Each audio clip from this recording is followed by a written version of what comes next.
Good afternoon, everyone. I'd like to welcome you all to the Cleaner Communities Overview and Scrutiny Committee of this afternoon.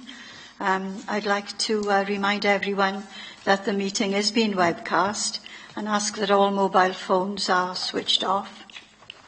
Please use the mics, and there are no fire alarms for this afternoon, but if it should go off, obviously we follow the green signs. I think that's it. Let's see. I'd like to welcome a member of the public in the gallery and anyone else who's watching on the webcast. Right, we'll start the agenda. Item 1, attendance. If you've all signed the register as usual, are there any apologies, Jackie? Yeah, apologies from Councillor Wayne Tomlinson, Mr Gwyn Smith, Councillor Giles Davis, John Marshall and Hugh Bevan. Thank you. Are there any other apologies that members know about? Okay, thanks. Item 2, declarations of interest. Over to Tim James for his advice. Thank you, Tim. Thank you, Chair. I don't anticipate any declarations, Chair. I certainly haven't been approached by any members beforehand. If there are any declarations, can I just remind members to record them, please, in the relevant part of the register. Thank you, Chair. Thank you, Tim. We go on to item 3, flood mitigation across Torfaen. Are the officers there? Yes. Yeah, outside? Will you get them in, please? Thank you.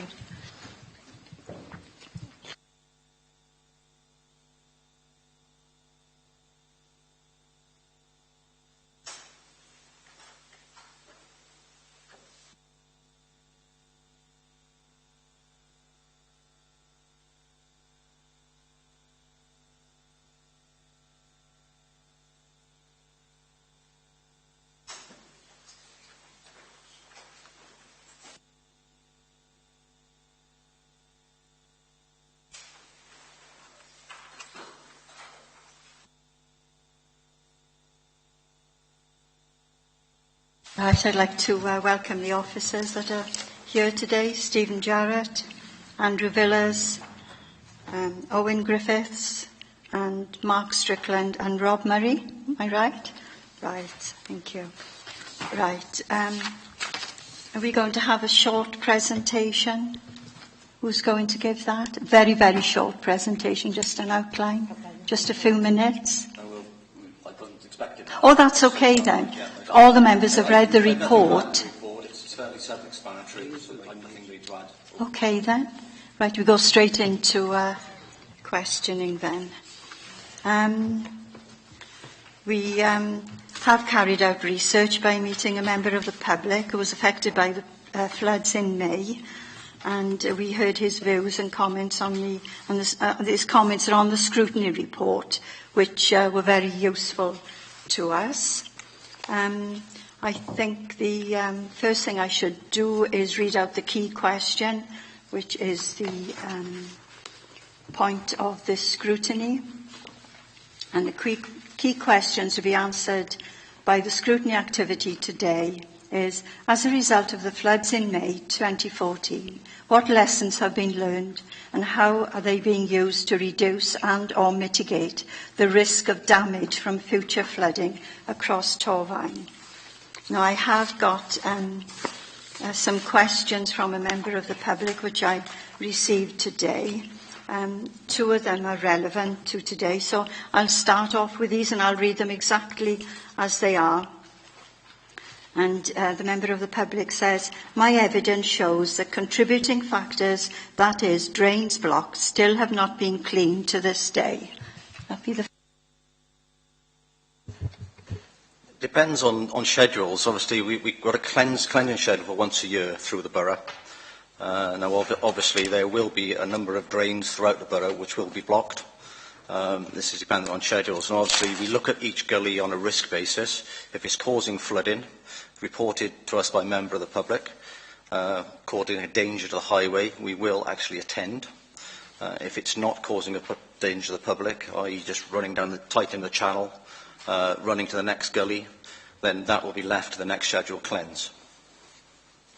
Right, thank you. There will be other questions relating to this later when we get on to our themes. The next question was, have any of the scrutiny members been made aware of contributing factors such as Bronavon not having a drain cleaning scheduler in place? However, due to me, they now have a contract in place. Could you? We have had numerous meetings with Bronavon and discussing the drainage which is in their ownership. They have promised us that they were going to do a survey of all their drainage, clean all their drainage, and then continue to maintain it. Disappointingly, up to now, we've not had any feedback from them as to whether they've done that. If somebody else has got information to say they have, that's good, but we will confirm that with them. Right, thank you. Right, we'll go on to our questioning now, and the first theme is public awareness programme. Who would like the first question on that?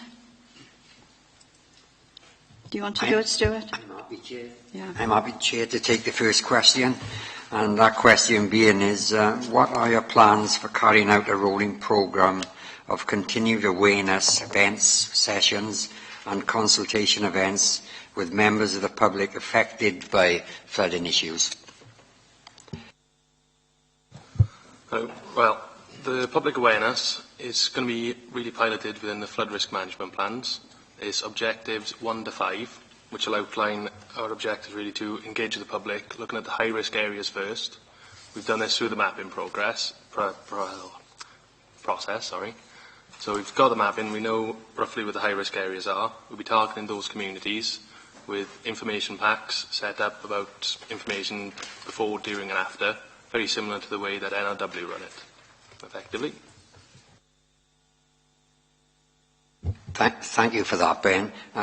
Is there any an hotline that the members of the public, if they were in a dire situation, an emergency situation, and a possibility of their homes being flooded, is there a quick contact that they can make? And I'm particularly worried about in silent hours, possibly, where officers are more difficult to get hold of. What happens in that situation? Is there anything done in that regard? We do have a 24-hour standby in operation across Torfaen for neighbourhood services. There's always a standby officer on call, and we have workforce on call. So clearly we can react, and if we are having a flooding situation and we know about the weather forecast, etc., we would always have more people on call as well. So we can react.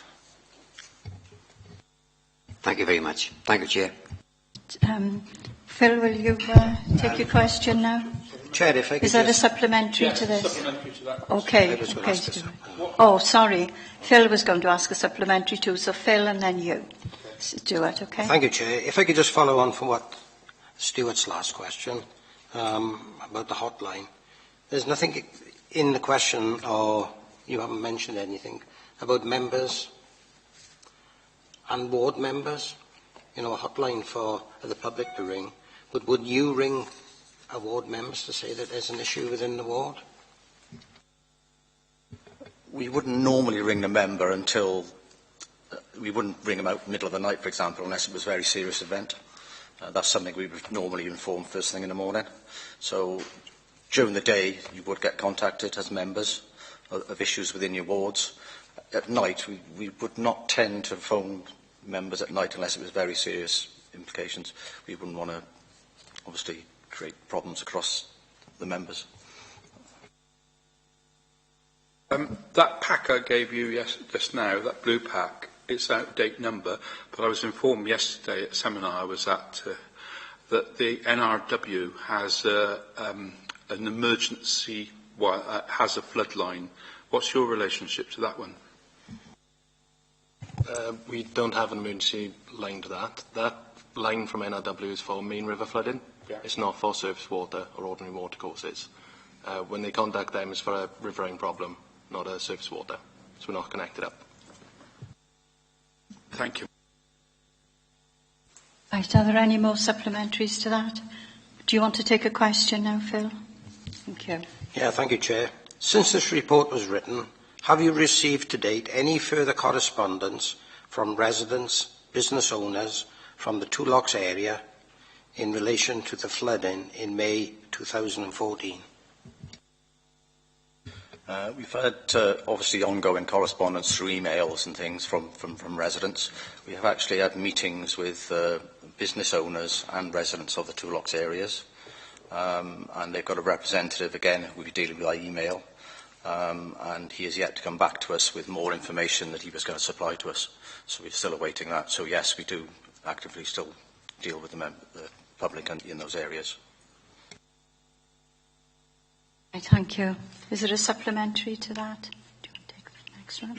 Will you take the next question, Fiona? Thank you. The committee understands the flooding in May 2014 was a 1 in 100 year event, but there are other areas within Torfaen who regularly experience flooding in lesser weather conditions. What work is being done to assist them? Just correct, the event on May the 22nd in Cwmbran, we consider it to be nearer a 1 in 1,000 year event. It was very, very extreme. Throughout the borough, we actually got a regime of maintenance, cleansing of culverts, gullies, etc. And the routine over the last 30 years has proved we've had very little property flooding. The event on the 22nd was very extreme. I've never experienced an event like that, and I've worked here over 30 years. Say a few years ago, we had the wettest winter for 300 years. I think we only had 1 or 2 properties internally flooded. And again, that was from private culverts, private watercourses, most of those, which were out of our control at the time anyway. So we do actively, mitigate flooding throughout Torfaen and have done for many years. Anecdotally, I'm told that some of the houses that were hit have been hit within the last 30 years as well. I know that that's not evidence that you can necessarily work with, but they have evidence to say, well, yes, we understand that this was a massive event, but they have had these experiences before, and obviously must understand the huge human effect it has on, losing your home, your possessions, fleeces actually going through one's home. They're pretty desperate to try and get support to prevent these sort of things happening again. Yeah, we do appreciate there are a number of properties that have been flooded within that 30 years. Obviously, Owen actually went round every property that's listed in that report. Owen actually visited, was made aware of the circumstances there, and where we can help, we will. Yes, Stuart. Thank you, Chair. Thank you for those comments as well. It's very interesting. The 1 in 1,000 years, I know it's why you've got to work off really, Andrew, but with climate change as it is now, do you think that figure is realistic, 1 in 1,000 years? The event of that day, we tried to get conclusive data from the Met Office. It's been very difficult for them with their computer modelling to actually get the epicentre of that storm. But the rain that came out of the sky that day is up around 80 millimetres per hour, which is about a 1 in 1,000 year storm. So the evidence we have is that. And yes, climate change is giving more extreme events. And luckily, I suppose, Cwmbran has hit one in my time working here in 30 odd years. So we're looking at everything to mitigate it, and obviously all the new development now is coming online. We'll have storage and everything to try and mitigate the amount of water getting into the watercourses. So, yeah, climate change has been taken into account when any new developments go through as well. Briefly come back in, Chair. So basically, Andrew, what you're telling me really is that we're going on the data that we are provided with, really, and perhaps that data needs improving, or possibly, because we've had instances before with weather forecasts have been totally askew, and it's a real concern, isn't it? It's very difficult. I mean, we've actually got rain stations of our own around the borough. There's 3. The nearest one to Cwmbran is in New Inn. That recorded, I think, nearly 72 millimetres there. We know in Cwmbran it was greater than that, but we've got no specific rain gauge in Cwmbran to confirm that. So we had to rely on the Met Office radar and computer models they do to work out what the rainfall was over Cwmbran.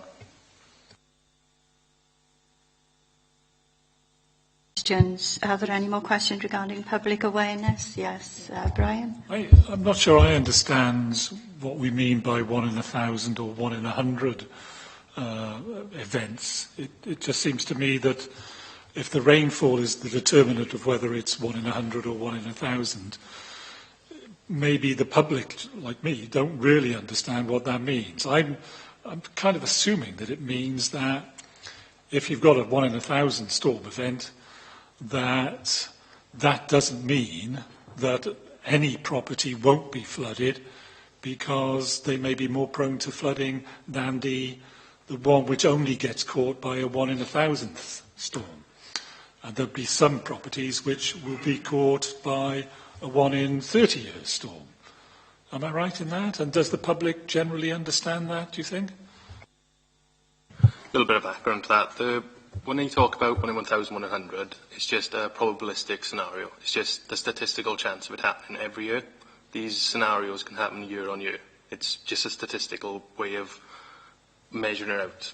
When you talk to the public and even work with professionals, you have to have a way to sort of lay it out on the table and say this event is categorised as this, so it's 1 in 1,000 what they went with.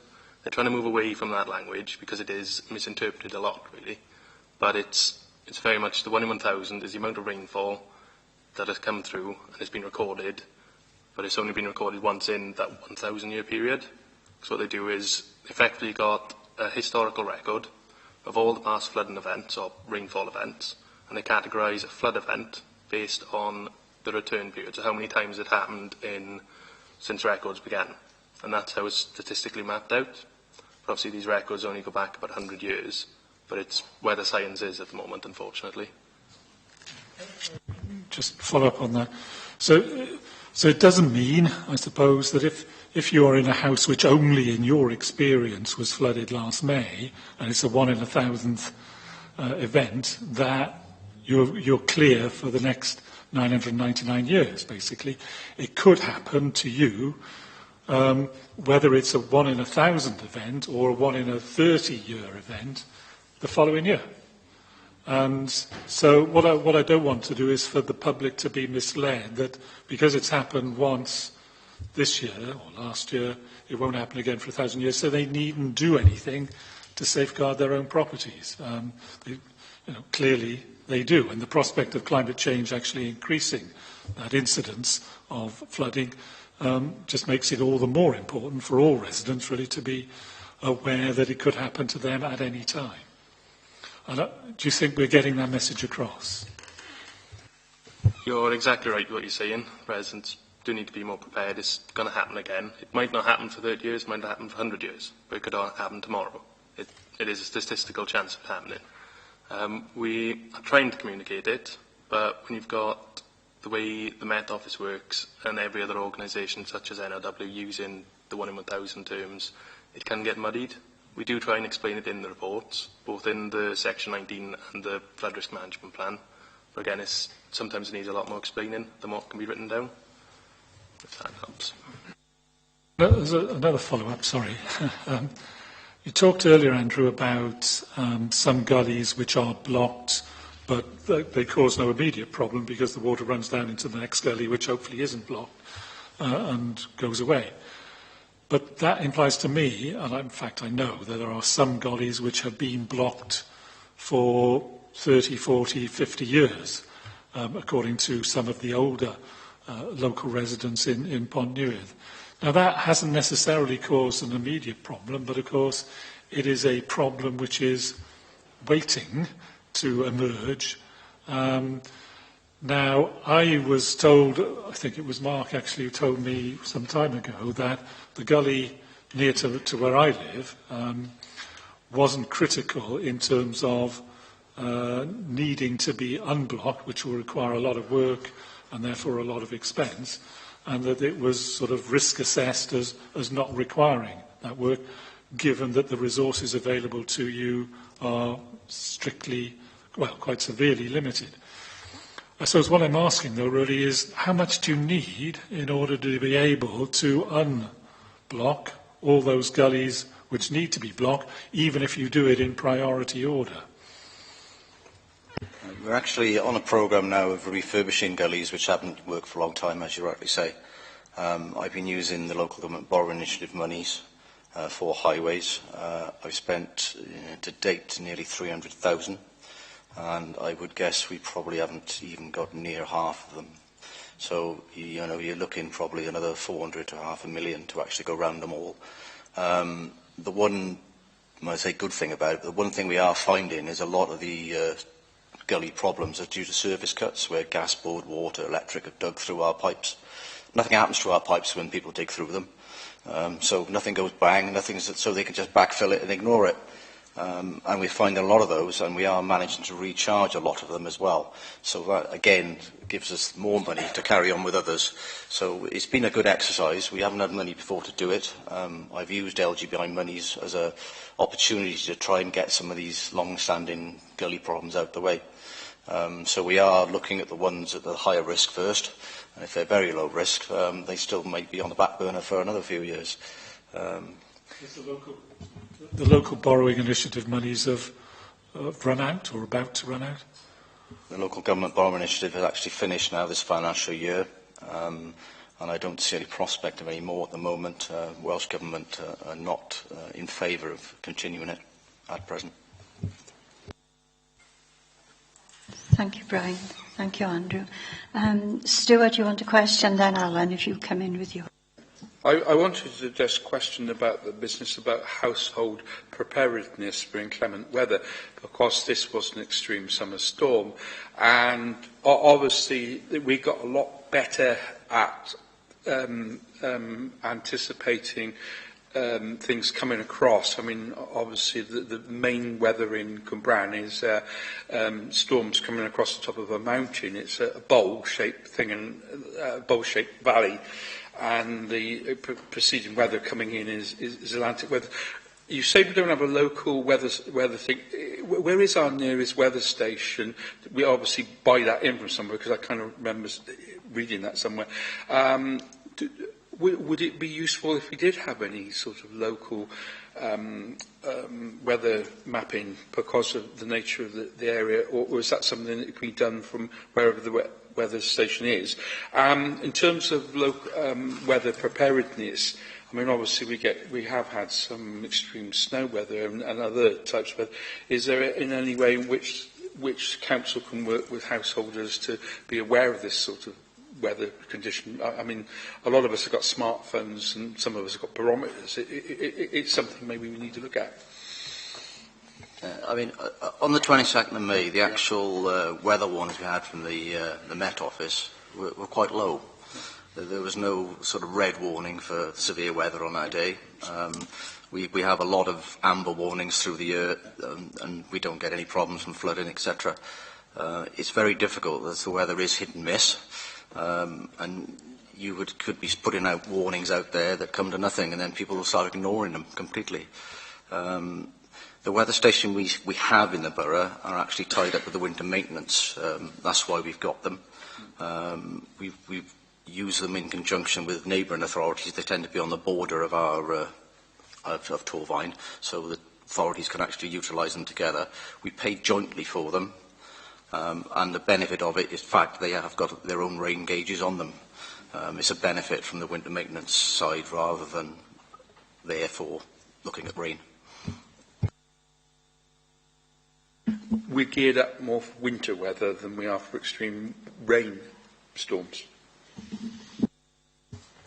The weather station provide us with the road surface temperatures and things like that. So for winter maintenance, they're critical. They're not so critical for just general rain. We have to more rely on the actual forecast from the Met Office on the rain side of it. And looking out the window up at big clouds, basically. Thank you, Chair. Yeah, mine is more in relation to really how clear it is to householders in terms of whom they should contact in the event of a flood. Because it's a pretty sudden thing, it happens. I wouldn't know from my point of view who I would ring. I mean, we have a river in the area where I live, we've got streams in the area I live, we have culverts in there, a number of things, Bronavon, Torvine, and National Resources as well, so whatever it calls itself today. Involved. what are we going to do to make householders better informed, first of all, as who or whom they should contact, and secondly, as these can affect more than one household, are we geared up to take a number of calls that may come in at the same time, with the same kind of query that I have, that this water's now come through my fence or whatever it may be, through my back garden, through into my house? I mean, during normal hours, that would come through the main call centre in Torfaen, so they're geared up to take a good number of calls.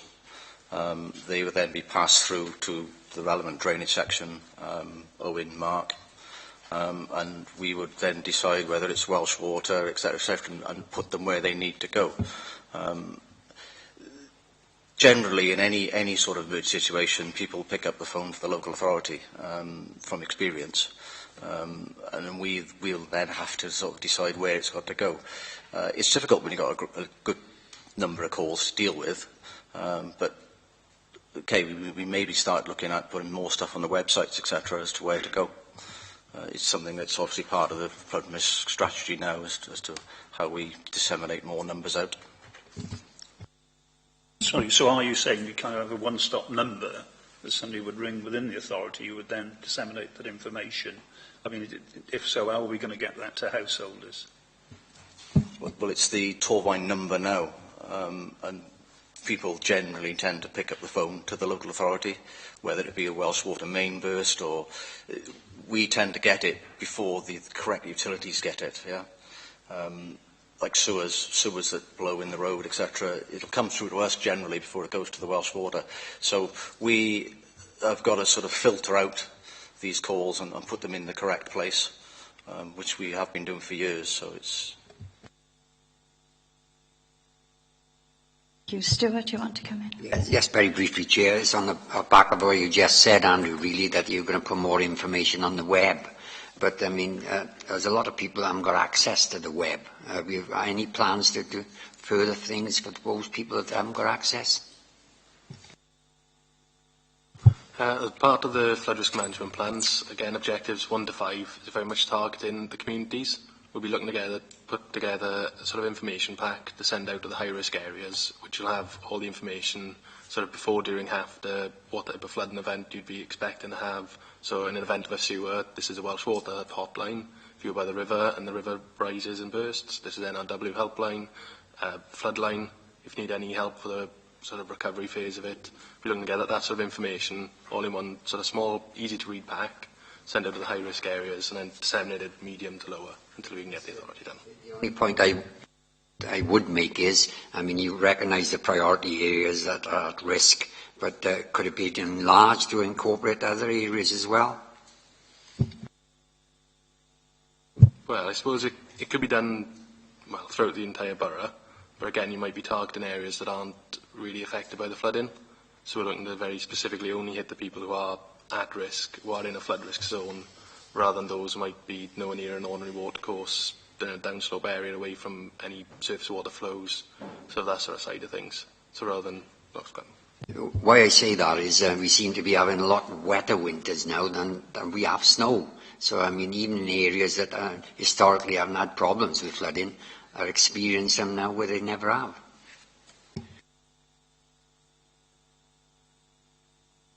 Are there any other questions on public awareness?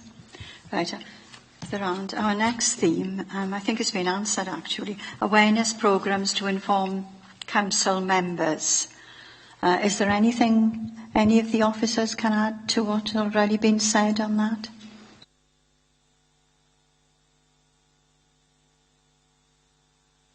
The thing about that was the out of hours bit, because that was the bit where... Asking the officers if there's anything they want to add to it, David. Okay?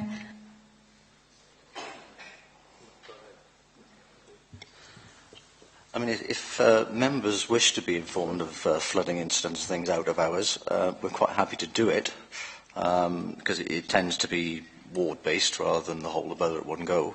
But that's something they would have to sort of agree to. I wouldn't want to be ringing councillors up at 2 or 3 o'clock in the morning, personally. So, I mean, that's something for the members to take back to themselves and actually see if they want to be informed of any major incidents, not just flooding, I suppose. It could be anything in their ward. Thank you for that. That'll have to be discussed at another time, I expect. Right. Both stewards want to come in now. Go on, you go first then, Stuart. All I was going to say was it's not so much ringing members up so much as an idea of what was going on, which could quite easily be put out as an email. Yeah, I say currently, if there's any sort of major incident in wards, we normally inform the ward members the next working day. And if that's how ward members need to leave it, that's how we will leave it. The other steward who wanted to come in? Thank you, Chair. It's on the same theme, Andrew. There seems to be a bit of uncertainty about how we contact you in the silent hours. I mean, personally for me, I ring the out-of-hours number, which is controlled then by Bronhaven up at the RSF, in Blaenhaven. That's correct.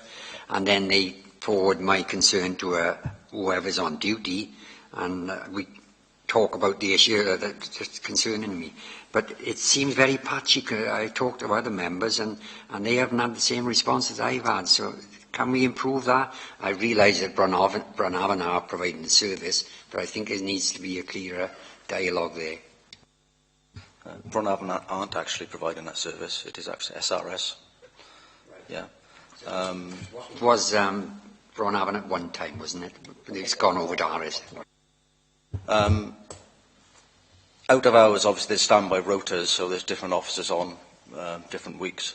So it's difficult to give you definite contact numbers. You need to go through that central number. That way you'll always get the officers on call. We always deal with members' complaints on out of hours, so I'm surprised there's different feedback from other members. Chair, it's worked well for me, but I know for a fact that it hasn't for other members, because I've spoken to you on occasions, Andrew, and thank you. Right, thank you for that. If there are no more questions on the awareness programmes, the next theme is riparian owners. Could you say, do you hold maps to show who the actual riparian owners are within the borough? No, we don't. We don't have those maps. We only have access to Torvine land. So we have an idea of where these areas are, but we don't have a list or database of it. Do you think that's needed?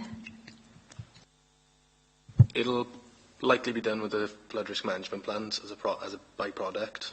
It's not something that's essential for the mapping process. It'll be very much a byproduct of the process itself. It would be useful for those people to know that you are aware, Yeah. Right. Who wants to take the second question on that? Brian? Okay. What work has been done to date on the wider-based community engagement that is due to take place within the flood risk management plan? We've been working with all risk management agencies, so we've been contacting Welsh Water. One of our officers have attended an open session, I think it was, or a drop-in session, to deal with members of the public walk-in, talk about flooding problems.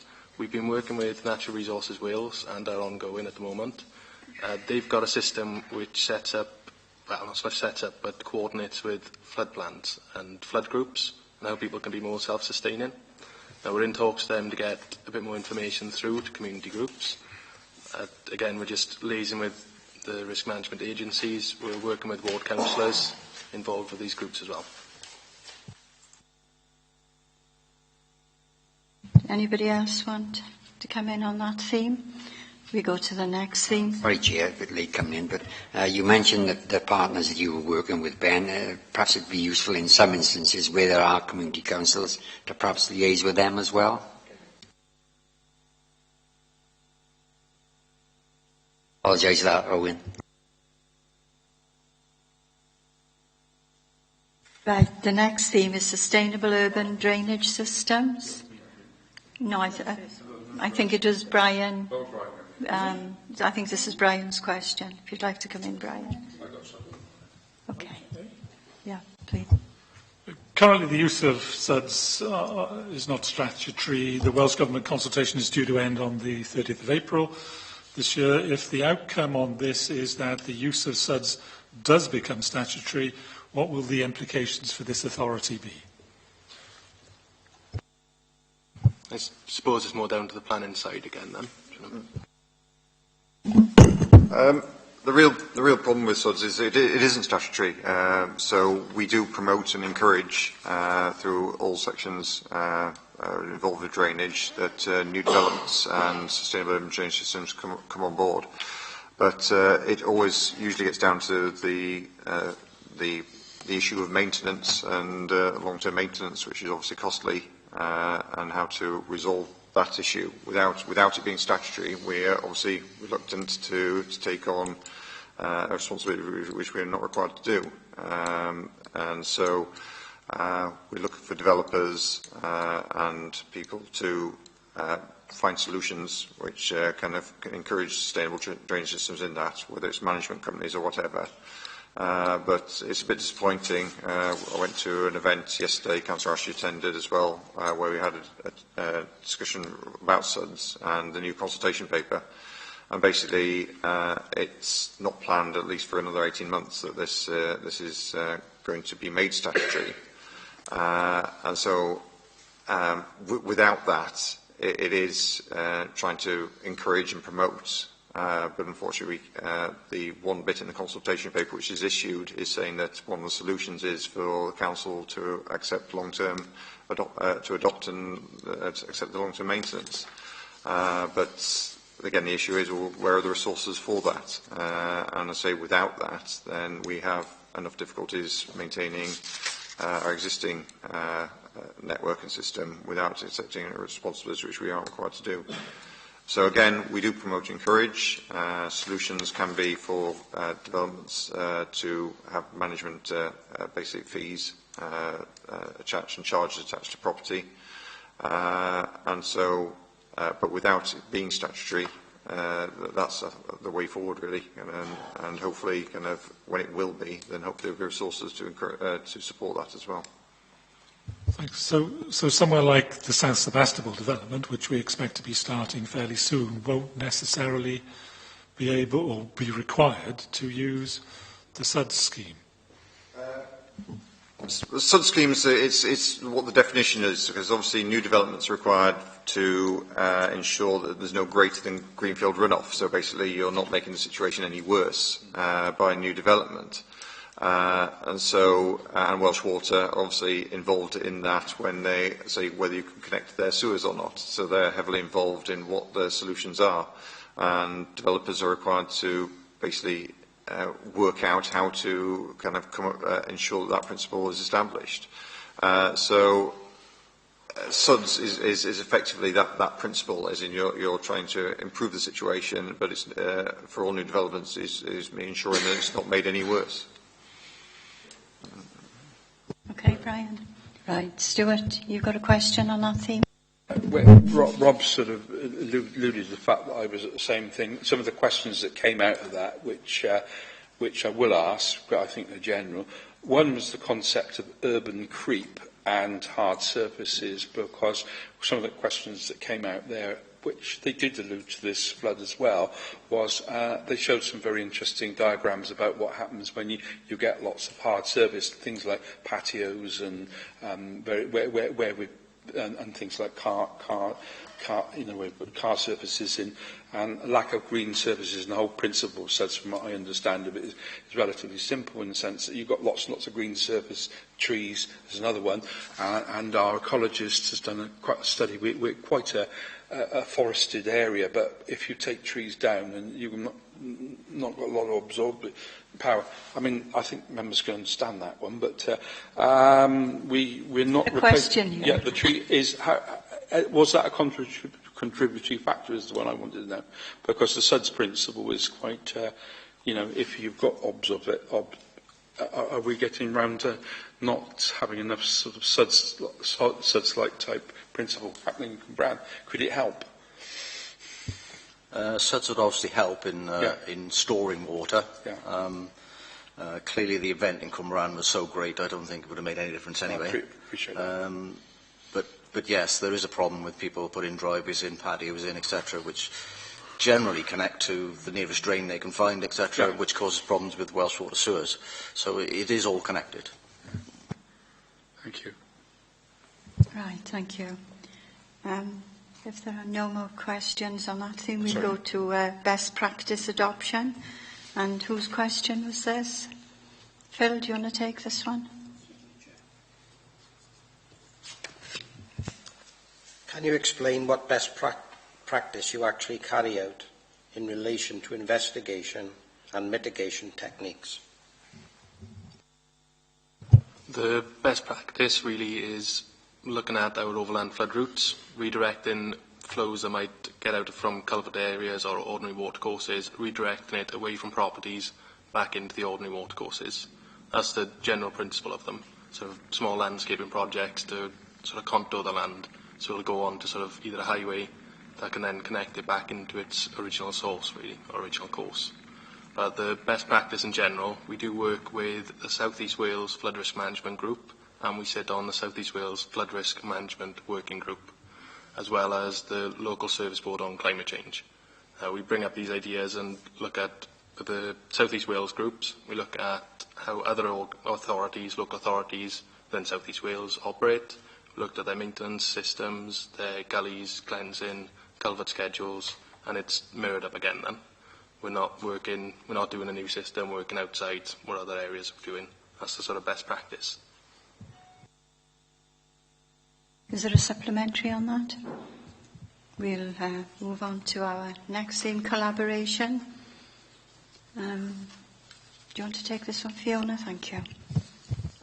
What lessons have been learned, if any, from the events in May 2014 in relation to working with partners such as Welsh Water, Natural Resources Wales to mitigate the risk of future flooding? Well, we've been working with them, and it's for an event that scale, there's not much any organisation can do to mitigate it. There's very little that has been learned that we could do to stop that event. There's nothing either organisation can really put forward that's has a cost benefit towards it. We do still work together and we're in more contact. We're looking into, with the flood risk management plans, we're intending to get a bit more involved with how their asset management systems are in an organisation, how it's working within our areas. So we're looking to just maintain the sort of partnership work that's been going on, really, rather than anything else. Got a supplementary? When we discussed this at the pre-scrutiny, one of the things we were going around the theme of how well you all work together, because the ownership and responsibility is in different areas. So one of the concerns we had was around how Torfaen ensures that that you all do work together and that you do chase the problem together as well. Because although this question I know is about mitigating preventative measures, I suppose, it's about long-term solutions. When you've identified an area such as a culvert or a river that you know is going to be a cause of problem in the future, how do you make sure that the appropriate organisation that's responsible for that area then carries out the work that's needed?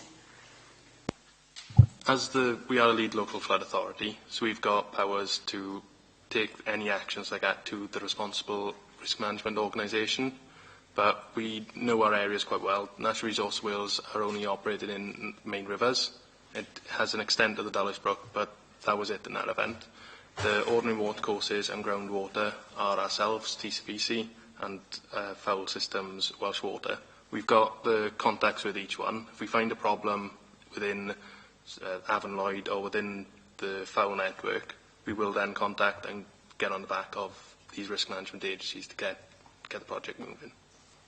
So to confirm, you do chase the work and the appropriate organisation to make sure that it does meet its conclusion? Yes. Thank you. Will you take, do you want to do two then, Stuart? Yes, Chair, I will. What level of dialogue is there between Torfaen and Network Rail and the owners of private land where culverts are located to ensure they are adequately maintained? I think that's you again, Owen. Well, Network Rail, for the event, weren't the most forthcoming, unfortunately. We are looking again with the flood risk management plans to get more involved with secondary risk management agencies.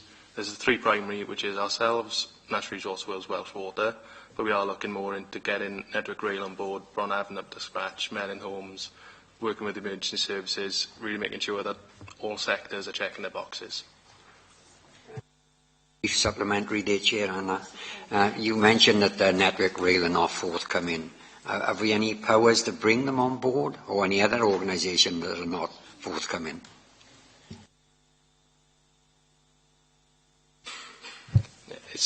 We got powers under the Land Drainage Act. We can issue consent for them to do work. If they don't carry out the work themselves, we can go in, do the work ourselves and recharge it back to them. So we have got those powers. Brings me to the next point, Owen, is have we used those powers in the past? We've not had to. I mean, we've always managed to get them to do what they have to do eventually, even though it may take a few weeks or a month, but we've not had to resort to those powers as yet. Yeah. Stuart Ashley, you want your question? No, this was yours, wasn't it? Yeah, it is. What relationship is there between Torvine and the Modern Breck Canal, where the culverts run under the canal, or off the canal, I suspect? Watercourses and things are landowners' responsibility. So where the canal is in Torvine's ownership, they are the responsibility of Torvine. Where the canal is in British Waterways, which is now the Canals and Rivers Trust, they are their responsibility as they run under the canal. Was that a problem at all in this event? No, we didn't have any problems with the canal in this event. Thank you. I'll take the next question. It has been suggested that sewage is routinely discharged onto roads and pavements. Is this the case? And if so, what is being done about it and by whom? Foul sewage is the responsibility of Welsh Water. We know there are a number of sewers, especially in the Cumbrian area, which get overloaded in torrential rain. I wouldn't say it's routinely. It's in extreme events, very heavy rainfall. Welsh Water are fully aware of this. We've had numerous meetings with them, and they're actually looking now to put in their asset management plans mitigation measures to areas of Cumbrian. However, having said that, they've got to look at that across the whole of Wales. So they tend to look more at internal flooding from sewers rather than external flooding. The NRW are fully aware of the pollution incidents from the sewers. However, in the torrential rain, the actual sewage is diluted greatly, and it's not classed as a high risk. So therefore, they've got the NRW then can't really push Welsh Water to sort these problems out, because they have other problems more serious throughout Wales. So we're still awaiting on whether Welsh Water are actually going to do work within the South West Cumbrian area to mitigate some of the sewage flooding we have. So there's no timetable that they are working to that you're aware of? They have 5-year asset management plans. I think the new one's due in now this April. We've had no indication whether anything's in the next 5 years. However, we are still talking to them, and I know their programmes are still being put together. Thank you. Are there any more questions on this theme? If not, we'll go to the next one, and that's Flood Risk Management Plan. And I think, Brian, you've got a question on this? Yeah. Well, two really. I might as well ask them both together. Is there a difference between what's described in the report as a flood risk management plan and a flood risk management strategy? And irrespective of that, will that strategy or plan contain costed measures for reducing flood risks for those areas affected? And will there be details of the preventative works? Well, to start with, the flood risk management strategy, the local strategy was set up under the Flood and Water Management Act in 2010. It very much mirrors what the national strategy works in, which Welsh Government put together. That strategy very much sits above the plans and set out what areas we're going to look to develop more detailed objectives into. Now, this plan takes all those objectives into consideration. It's one of the tables back from the 20 listed. It's sort of the tick box. I can't remember the page, unfortunately. But it's very much all the objectives within the strategy have been mirrored and reworded into feasible plans within the flood risk management plan. If that answers that question. But the contents, yeah, in terms of costed measures for reducing flood risk. Yeah.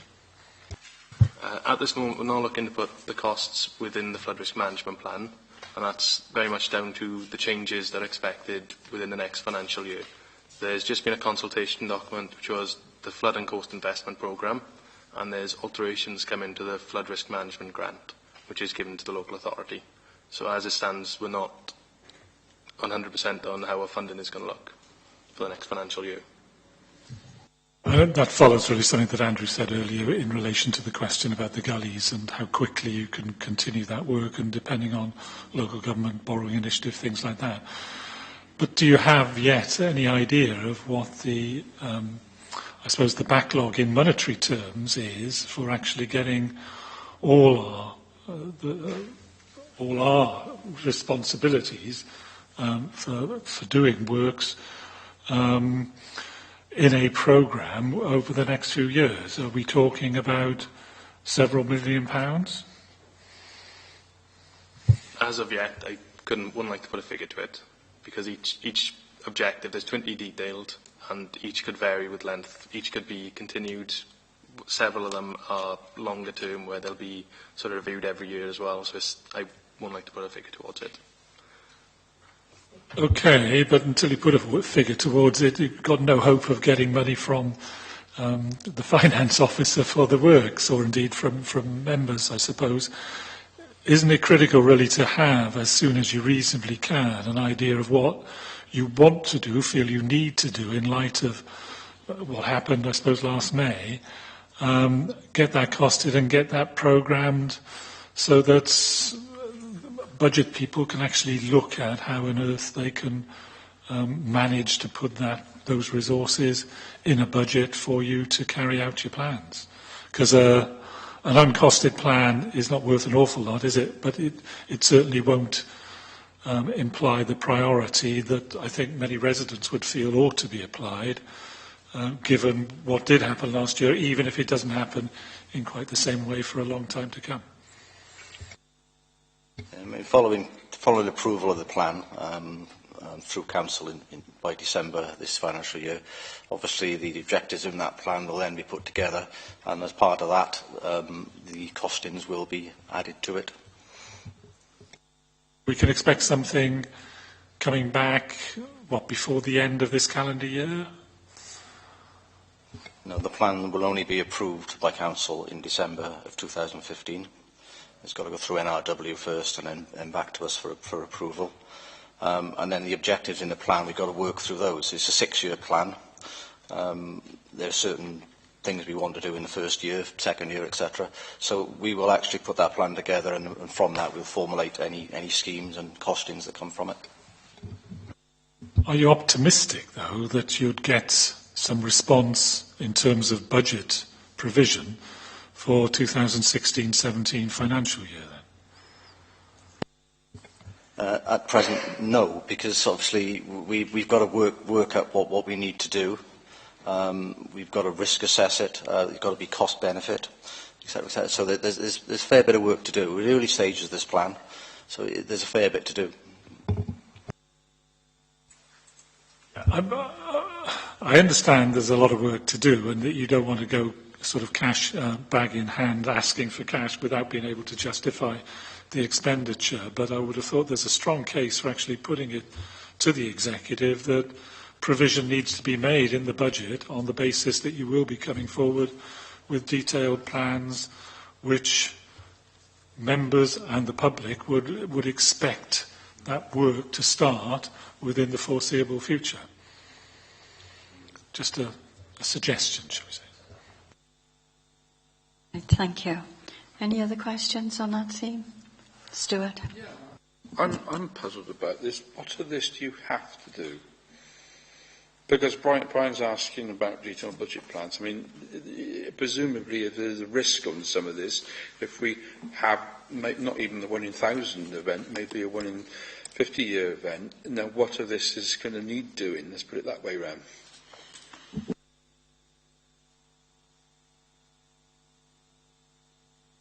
We have identified works that we'd ideally like to do from the 22nd of May. They are currently in a report which is going to the leadership team.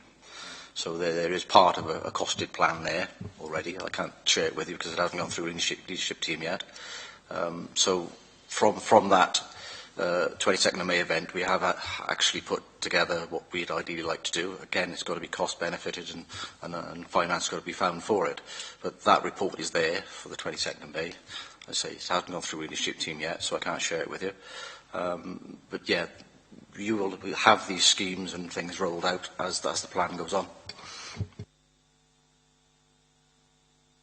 Right, we'll move on to the next scheme of work. Was that your question, Phil? It wasn't. Right. Whose question was that? I'll ask it if nobody's coming forward. Pardon? Go on now. Thank you, Chair. Schemes of work. How are the 3 schemes of work being funded, and what are the timescales for these to be completed? That was the report I was alluded to just now. We have grant monies from the Welsh Government for the Flood Management Act, or it is funded through that. We are allowed to use elements of that for minor works, and we are attempting to fund some of the schemes through that money. So we may not have to use council capital either for the initial schemes we're looking at.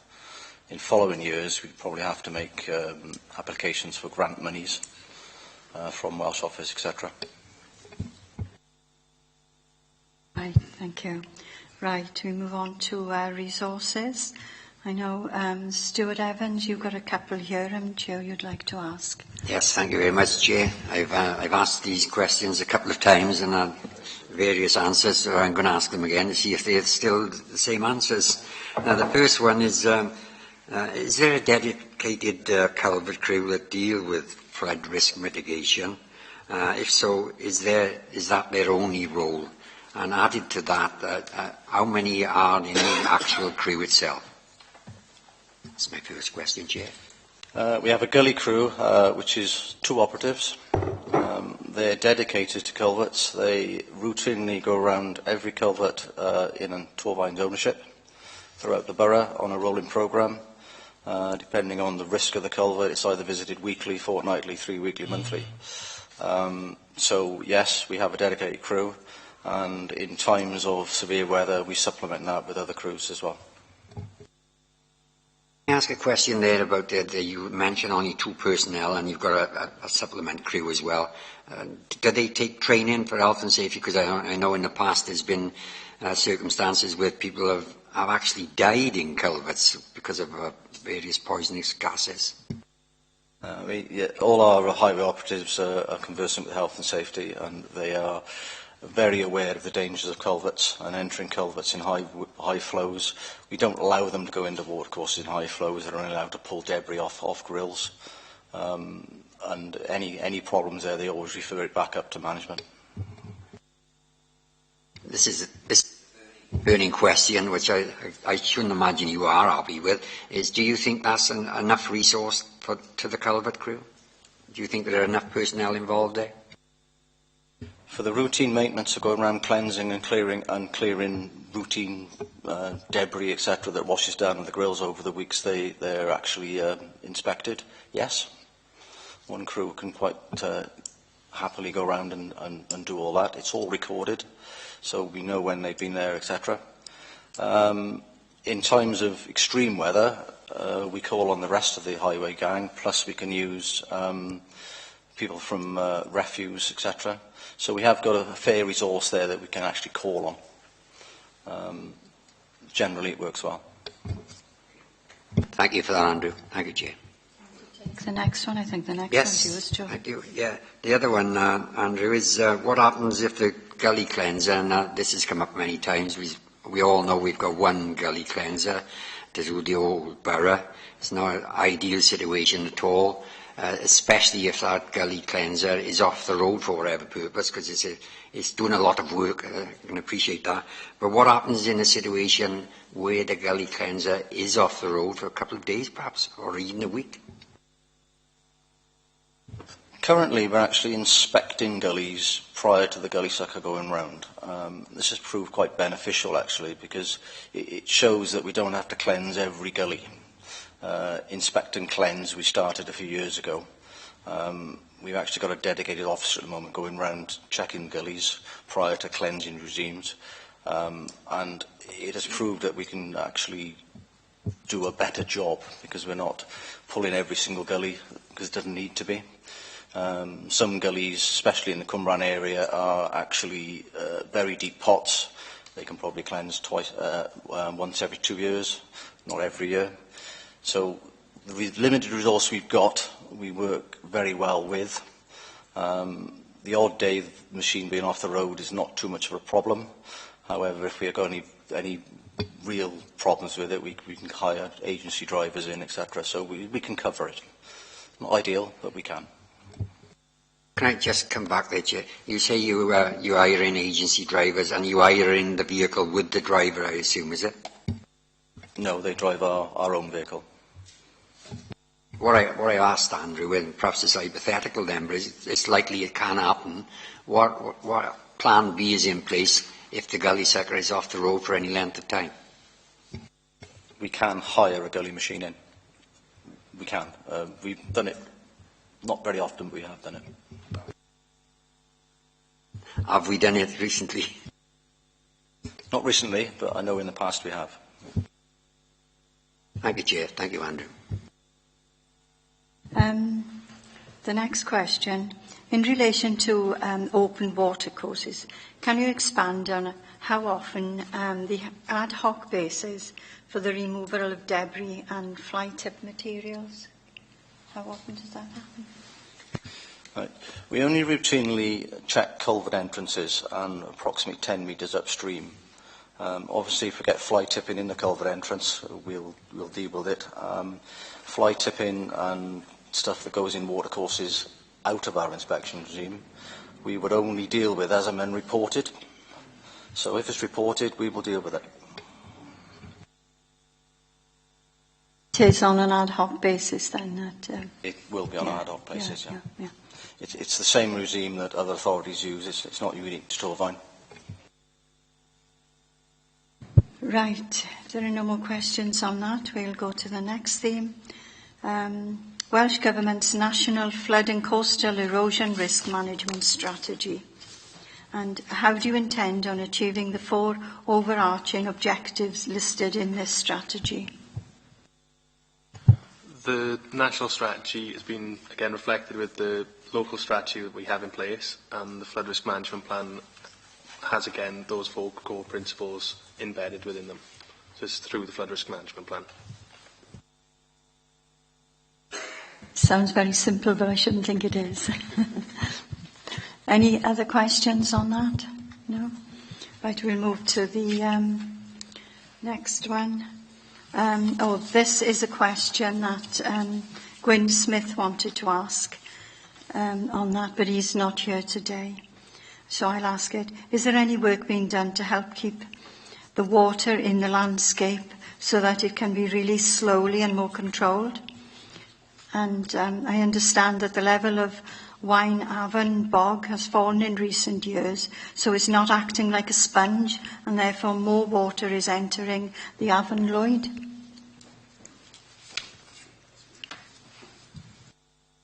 I'm not sure that's in itself that area, to be honest. But no, it's generally just down to the SUDs again then, really. So, not sure to. Yes, it's usually part of SUD schemes that we try and incorporate measures in new developments where water can be stored. It can be in overland and often incorporated into ecological features as well, which can also benefit schemes. But it can also be in underground tanks and things like that. So it is very much a question of the bespoke solution for any particular development. Developers, I think, are being encouraged more often to try and use now overland solutions rather than just tanks to kind of get more ecology and more benefits that way. But obviously it does cut down the development area, and so sometimes they're reluctant to do so. But there's a range, and the recent consultation has given some standards on how those are to be looked at. Thank you. Alan, will you take the next one? This was one of Gwyn's questions too, if you wouldn't mind taking it. Thank you, Chair. Rainfall that falls in Torvine will have an impact on what's happening in some areas covered by Newport Council. Do you believe they could help fund floodwater management in Torvine? I don't think it does, actually. we don't flow into Newport. No. So... Take the next one too, Alan. That's one of Gwyn's. Yes, I'll take These the next three one were of Gwyn's as well. Then. What measures are Welsh Water taking to remove rainwater from their sewers, especially in areas where sewage spills have been reported? Again, this is something we've been in quite a lot of consultation with Welsh Water. They are actually looking at studies within the Cwmbran area to see how much stormwater is in the system there. I do understand, may not be correct, but I think they're trying to put flow monitors in some areas in Cwmbran to see where the amount of stormwater is getting in. I know as an authority we did this ourselves going back to 80s, and there was no obvious source of stormwater getting into their foul sewers. It was just coming in from every direction. So it was a very difficult exercise, but I know Welsh Water are actually actively looking at that area at present. Thank you. Stuart, do you want to come in? Supplementary question here. Do you think the recent removal of several 100,000, I think I got it right, 20,000 plus trees in the valley is going to have any noticeable effect? The larches have been taken down on the stormwater in the valley. I would think there's got to be a little effect there, yes, because they clearly take a lot of water up. Again, probably an extreme event, possibly not, because they run off so quick. But certainly the general rain will not be taken up by the trees as it used to be. Thank you. Now, are there any more questions on any theme that members would like to ask? No? No? Is there anything the officers would like to say before we finish this session? Anything you think we've left out, or, something you'd like to flag to us? No? No? Well, I'll thank you very much for patiently answering all our questions. And I believe, Steve Jarrett, you're coming in later, because we'll talk about later scrutinies. Right, thank you. Thank you.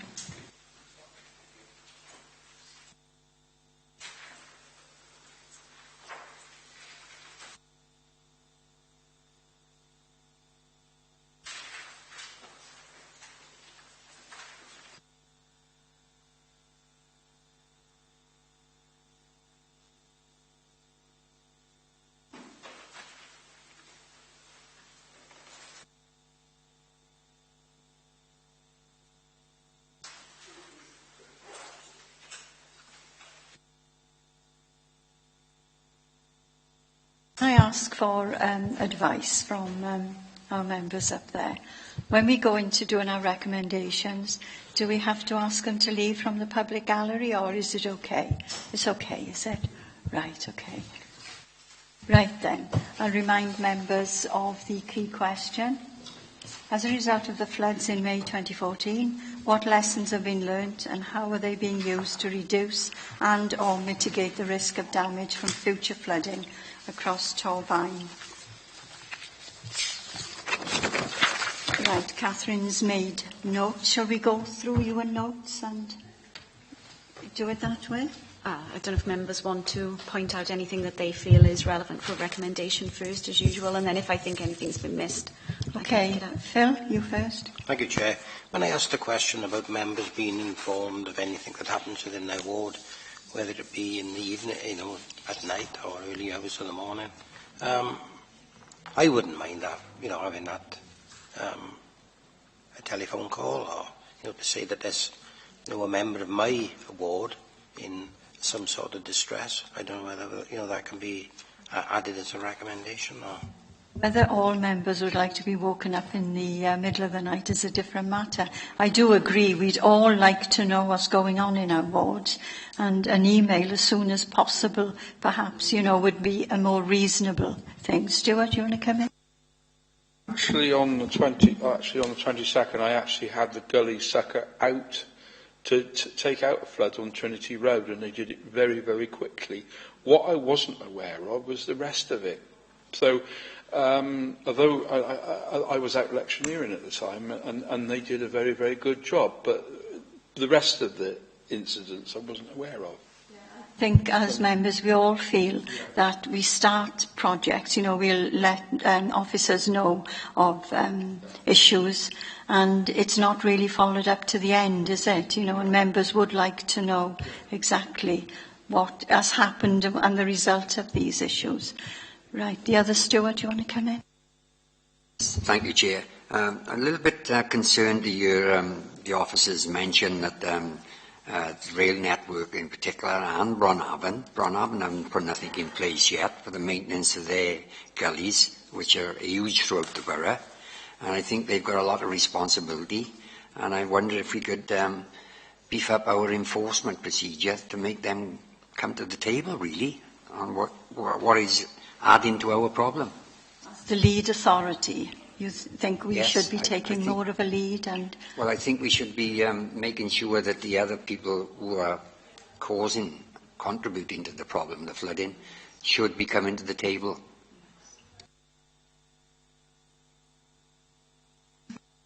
What I was unhappy about, to be quite honest, is there should be one number, because there's National Resource Wales number for river floods.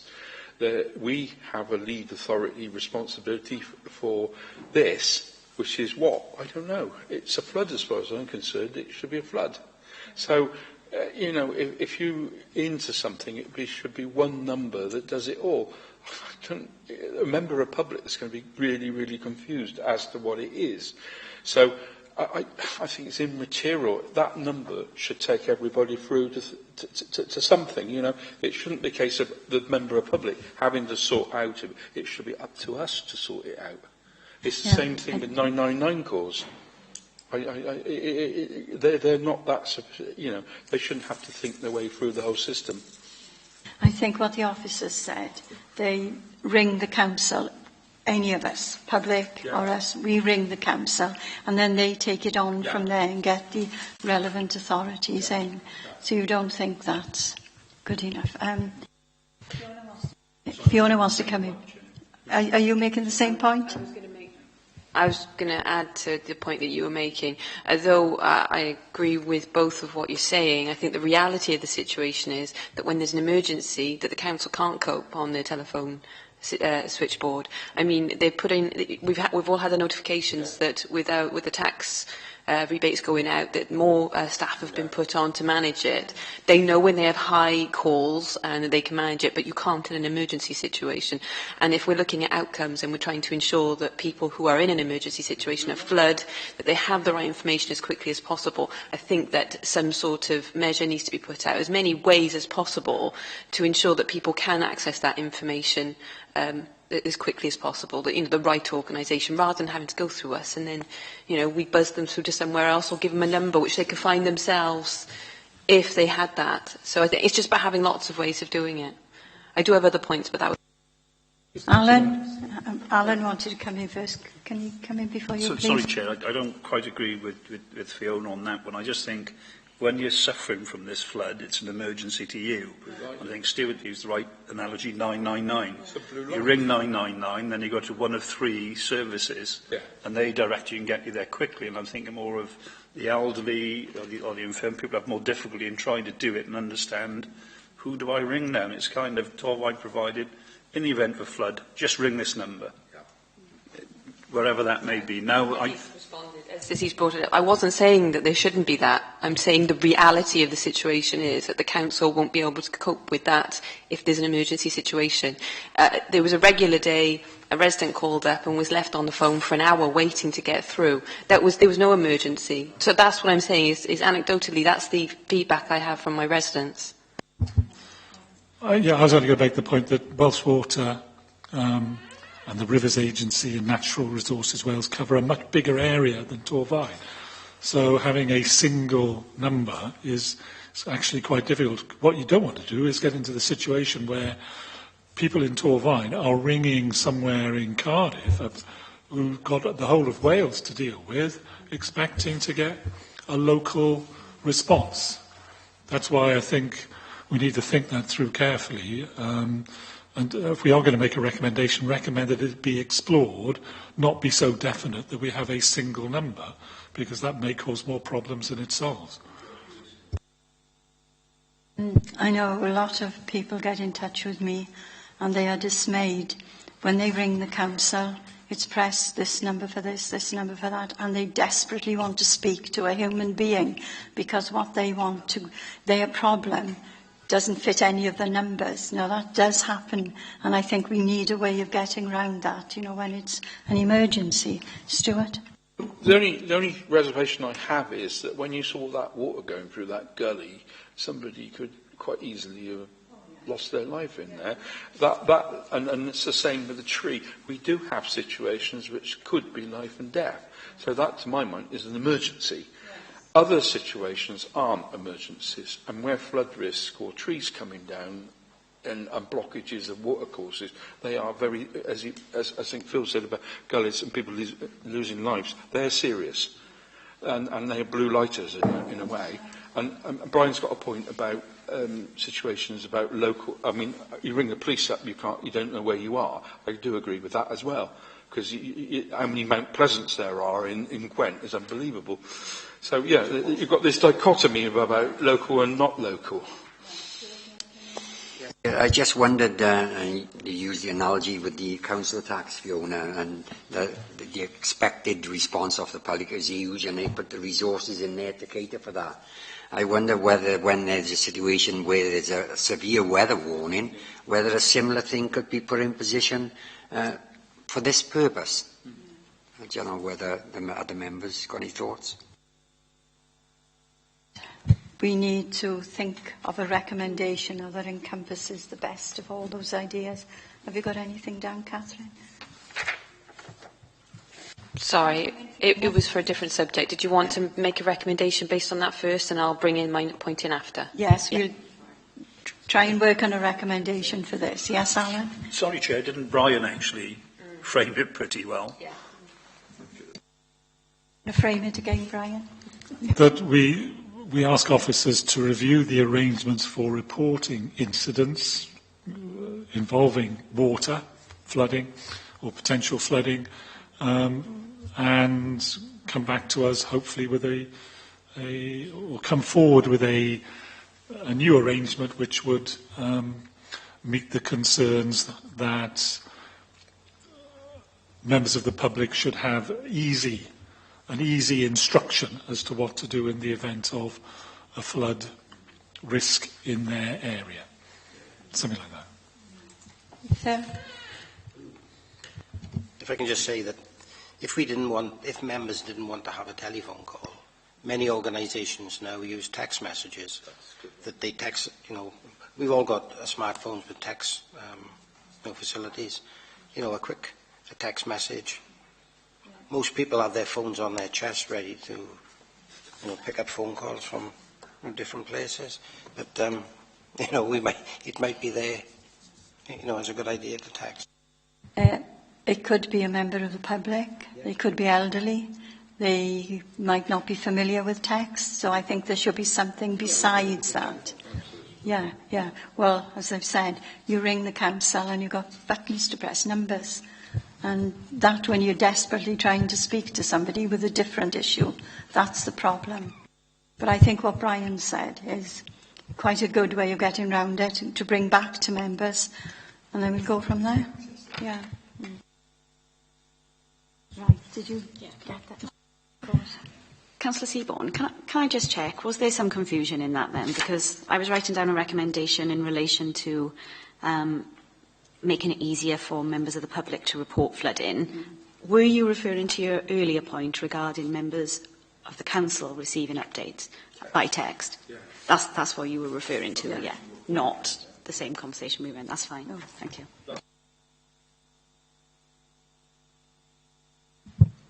Yes. Yeah. Okay then. Right, Fiona, you had a recommendation.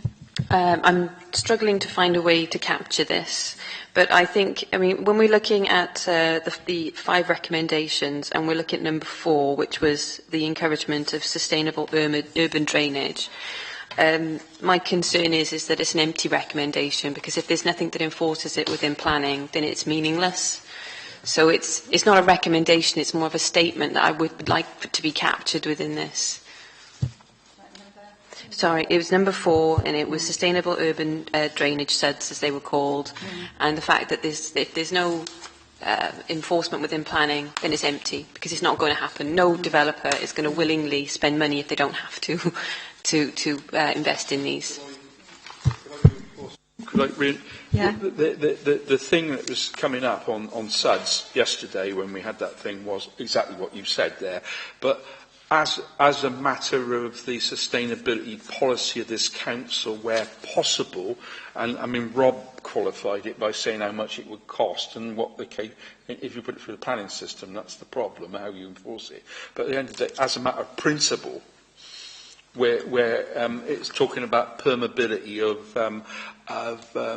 hard surfaces, it's about where we can enact it in everything we do. It's a principle, and it's not just about ponds, it's about everything we do. You're saying right about saying it's empty. And I completely agree. You know how I feel about sustainability. Yeah. But again, I understand how planning works. And what my point is if there's no enforcement, then it's an empty recommendation. It's just ink on a... Well, it's actually not ink on a piece of paper in my case, because it's on my iPad. But it's meaningless. That's my point. But the council is signed up to the Future Generations Bill. And under that legislation, we can go at it that way. That's an interesting thought. Yes. Well, yes, again, it's not for us to deal with that. Why don't we just refer the issue, which Rob Murray described, to the executive member for Planning and Public Protection and ask that the matter be pursued with Welsh Government. Thank you, Brian. That sums it up. Okay, Kath. Right, Stuart. Another recommendation should be to try to map the riparian owners, because there again, like the other areas, they need to come on board as well. So there needs to be a recommendation to map those areas, because Owen seemed a little bit vague about that point, didn't he? Yes, they were a bit vague. These are the people who are more likely to have flooding or problems, and they should really be mapped out, shouldn't they, on the council?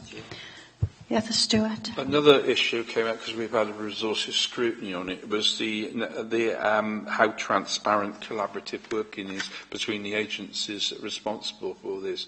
I'd like to see a regular meeting in how collaboratively they work together. I wasn't sure. Okay, then, do we all agree on that? There should be more collaboration with them. No? I thought that from the discussion they said that they do work together. That was one of my questions, and that they chase the work that's required to be done. I wouldn't want to enforce or... we can encourage, but if it's already existing, I'm not sure that how much value that would have. I don't like red tape. I don't like making people go through red tape for the sake of it. Outcomes. If there's an actual reason they should meet, absolutely. And from the way that they spoke, I was confident that those conversations were being held. So have I misunderstood, or am I on the ball? Oh, right, okay. Well, I didn't get any hints in this meeting. Could we ask for a reassurance? Ask the word. A reassurance, then? that it's going to happen. Yeah. Yes. That's a good word.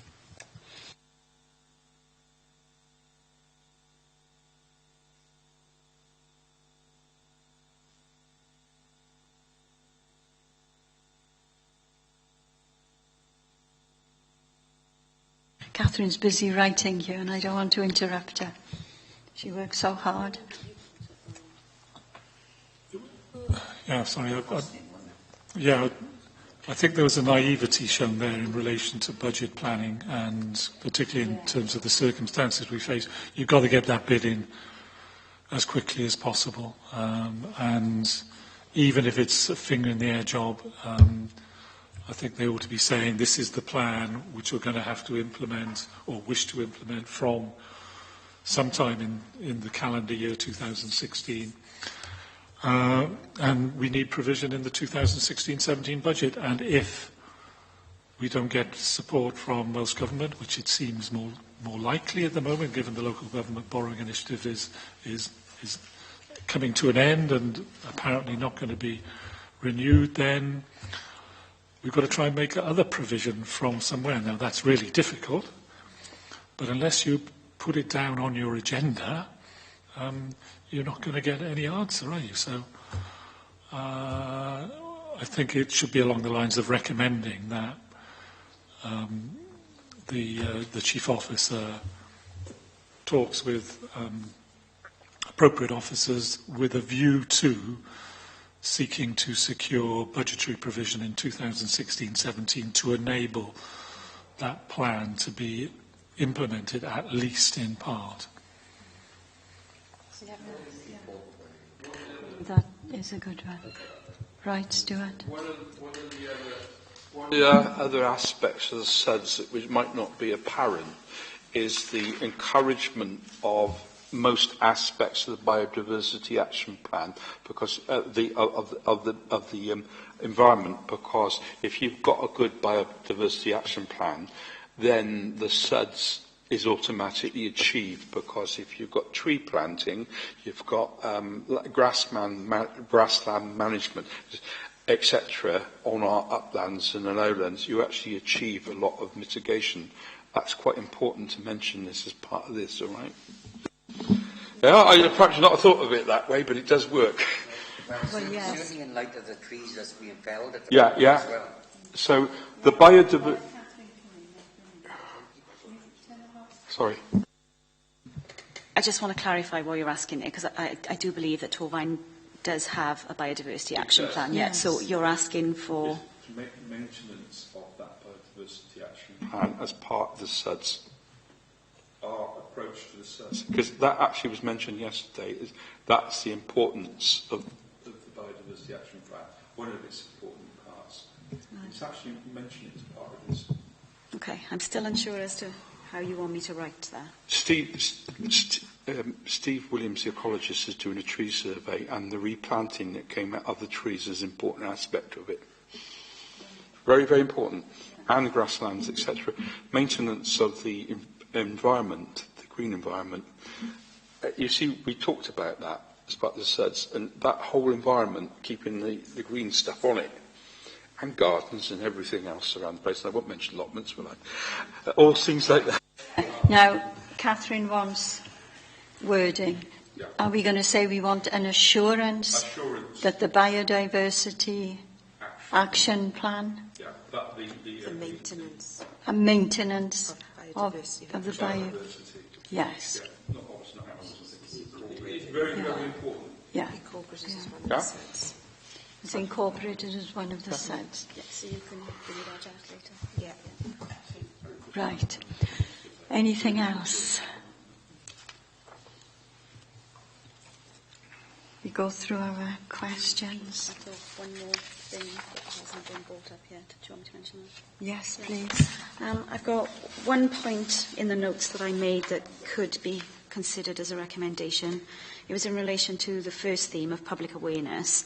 When Councillor Morby, you talked about a clear definition for this 1 in 100 or 1 in 1,000. I know he explained it to you and to the committee. However, do you think that something needs to be, in future, basically, one of the questions that we asked, if I can find it, what are the plans for carrying out a rolling programme of continued awareness? Are you saying that in future awareness sessions it would be beneficial to have something more detailed about that occurrence? Yes. And would you like that as a recommendation? Yes. Thank you. Thank you. The public to get their head around that. Well, it's doing it for all of us. Yes, yeah. It's such an important issue. And it's very difficult.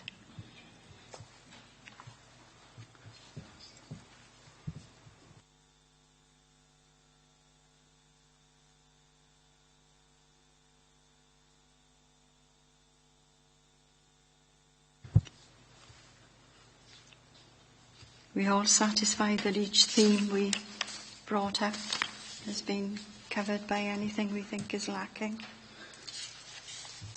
If that's the right word. Phil, you okay?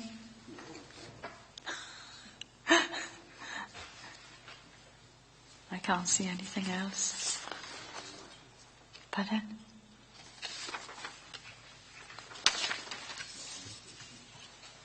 Right. Shall we ask Catherine now to go through them, to recap, and then we'll decide what we're going to do? Okay. As always, bear with me because I've been jotting down notes as you've been talking to try and make some sense of this.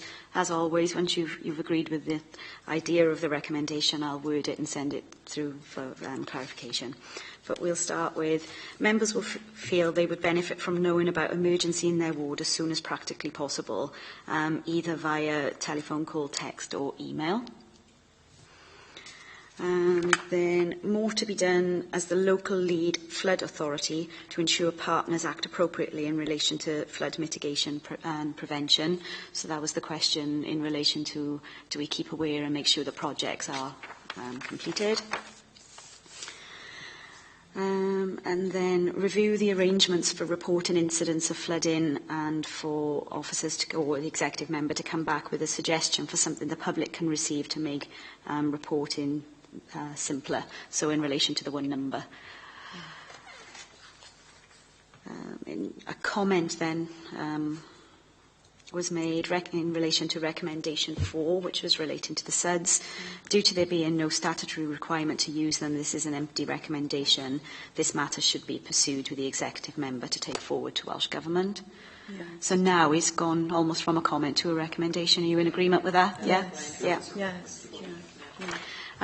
More to be done, or consideration to be given to mapping out the areas of riparian owners so that there is something in place within the council so all riparian owners are identified and they know where they are. Reassurance that TCBC continues to collaboratively work with all relevant partners to ensure projects are dealt with appropriately in relation to flooding. Provision needs to be made in the 2016-17 budget for the schemes of work required, and as much as practically possible costing provided, so that members of the finance team, etc., know to take on board that there are things coming their way. I've also got with a review to seeking a budget to enable these plans to be carried forward, and then assurance that the maintenance of a biodiversity action plan is carried out, and then Jacqueline's got the end of that sentence because I didn't have it, sorry. Just incorporated as one of the SUDs. Right, okay. And then finally, consideration to be given to including a clearer definition of the 1 in 100 or 1 in 1,000 event when carrying out future awareness programmes for members of the public. Yes. Yeah. Everyone agreed? Yes, yeah. That's excellent. Thank you very much for your support, Catherine, on that. Pleasure. Any other comments or anything members want to make? A comment Phil suggested that members perhaps using that on the text. Similarly, could something be done for the people Phil mentioned about the texts to members if there's any instances in their wards where they need to be informed. Similarly, could something be done where people at most risk of flooding, like was in May, could they be fed into the system as well, where there was an amber warning, they could have a text and say there is an amber warning. I don't know, is it feasible?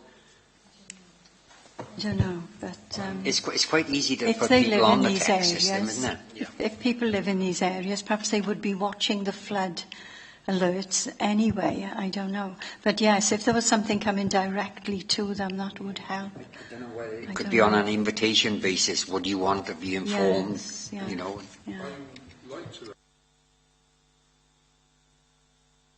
The recommendation that we have that seminar that I went to the other day as part of one of our members' seminars, because it was actually very good. The SUDS one, because I thought it was quite a good thing, and I think it was quite intelligible. Well, we usually do get seminars, don't we? On... This is for the guy from NRW. Oh, right. Yeah, I as don't know. part of this, because Yes. I think it's a bit of a recommendation. I understood it well. And, Okay. Do we all agree we need a seminar on that? No. It's, no.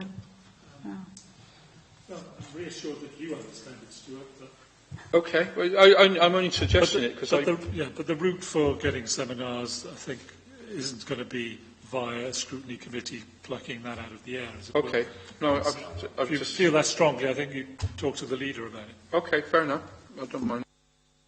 That's fair. Yes. Yeah. Right. Anything else? No. Right. We go on to item agenda 4, and now we'll have to call in Stephen Jarrett. Discussion to determine item to be considered at the next meeting.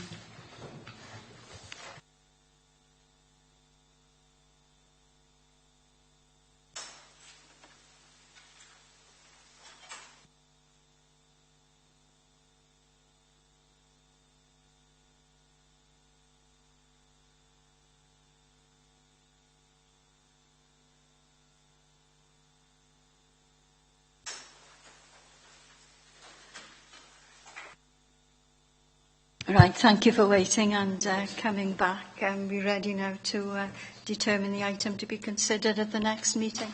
Catherine's got a list, so she'll go through the list. Thank you. Okay.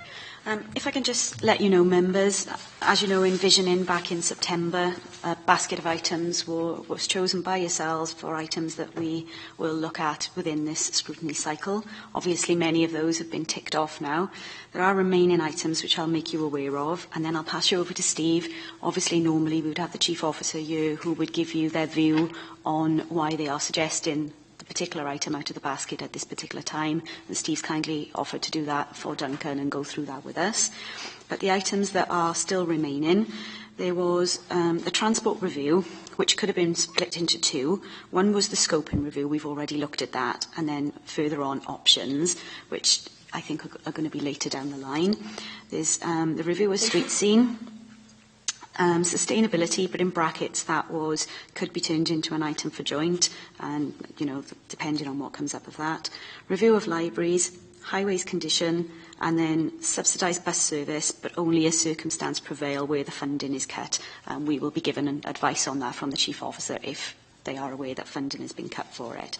So they are the items that are left in the basket. If I pass you over to Steve now, he'll explain the reasoning behind the subject that he's going to suggest. But obviously at the end of it, it's up to you as the committee as to which you choose to look at next. And for your information, the next report will be in June. Right, thank you, Catherine. Right, what advice have you got for us, Steve? Chair, I think it's probably most timely to look at libraries.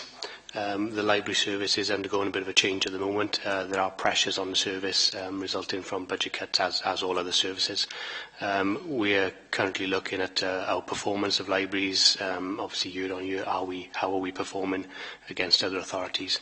And are we doing all we could to encourage use of the libraries, given the way the libraries are changing in terms of their offer in recent years compared to what they were many years ago.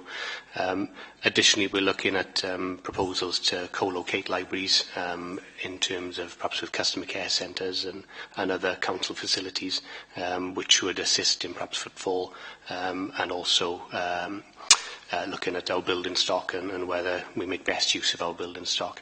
I think scrutiny's views on those aspects in terms of library review plus anything else they'd wanted to bring would be useful for us as officers.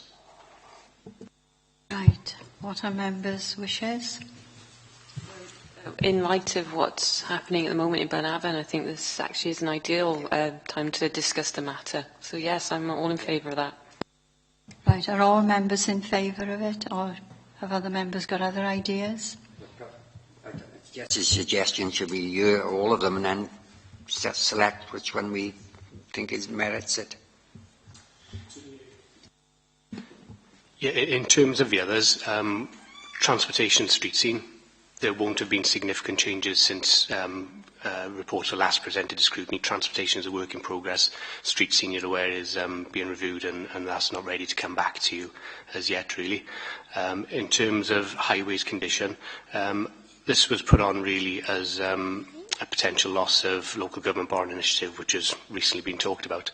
But what we have done there as an authority, which members will be aware, is that allocations have been made for prudential borrowing via our own resources.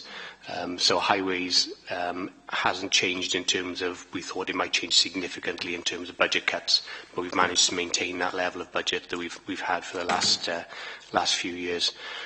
Sorry, Chair, could you just remind me of the last one? Sorry, Kath. Subsidised bus services. Yeah, sorry, and subsidised bus services, there's been no significant changes in the funding recently, as in this financial year. Agreement has been reached between the Minister and the authorities and bus companies in terms of levels of recompense and such like, which have been set for a while, so there's nothing too significant in there at the moment either. Right, thank you, Steve. Are we all agreed then? Is libraries? Yes? I think it's the most relevant one at the moment, isn't it? Yes, yeah. Okay then. Declaring interest, because I've been part of the discussions, obviously, with the possible things that are taking place in regards to the library. Okay then. Right, we agree on that then, Steve. We'll look at the library issue. And thank you very much for waiting and coming back. Thank you. Right, thanks. Right, so we've agreed that the date of the next meeting is the 10th of June at 1:30. Anything else you'd like to? No, that's it then. I thank you all for your attendance and your contributions. You've been great this afternoon, all of you. Thank you very much. Right, thanks. Thank you for cheering, Soreen.